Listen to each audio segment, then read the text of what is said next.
Short motivational story in Hindi. एक बार एक गांव में एक साधु रहता था जो भगवान पर बहुत विश्वास रखता था। एक बार वह साधु पेड़ के नीचे बैठा था और भगवान को याद कर रहा था। तो अचानक वहां बाढ़ आ गई। चारों तरफ पानी ही पानी। सब लोग अपने आप को बचाने के लिए ऊपर पहाड़ी की तरफ भागने लगे।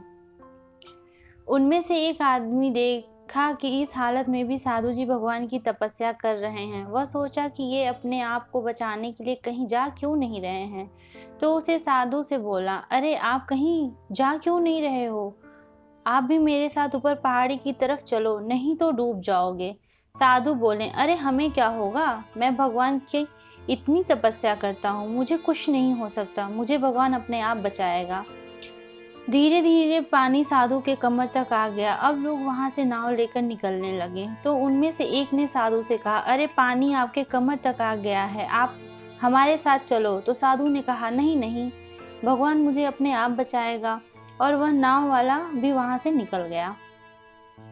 कुछ देर बाद पानी इतना बढ़ गया कि साधु के सर तक पहुंच गया और अब लोगों को बचाने के लिए हेलीकॉप्टर निकलने लगा। एक हेलीकॉप्टर साधु के पास आया, जो कि आखिरी हेलीकॉप्टर था। साधु के पास नीचे रस्सी फेंकी और बोला, इसे पकड़ो और ऊपर आ जाओ, नहीं आप डूब जाओगे। यह आखिरी हेलीकॉप्टर है और आपके पास मेरे दूसरा कोई रास्ता नहीं है बचने के लिए। साधु ने कहा, यह रस्सी आप वापस खींच लो और आप चले जाओ, मुझे भगवान के ऊपर भरोसा है, वह मुझे बचा लेगा। पानी काफी ऊपर आ गया, पेड़ डूब गया और साधु की भी डूबने से मौत हो गई।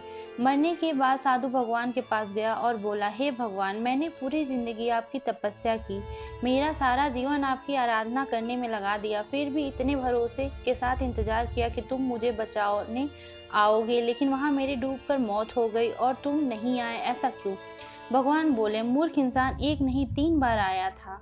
तीनों बार मैं ही तो था, पहले पैदल, दूसरा नाव के द्वारा और तीसरा हेलीकॉप्टर के द्वारा, लेकिन तुमने मेरी एक भी अवसर पहचान नहीं पाया।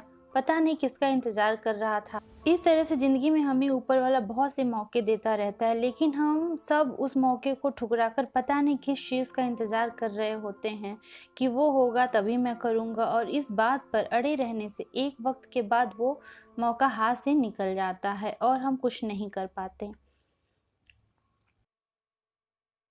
तो किसी भी अच्छे समय का इंतजार मत करो, जो भी करना है आज और अभी से शुरू कर दो। थैंक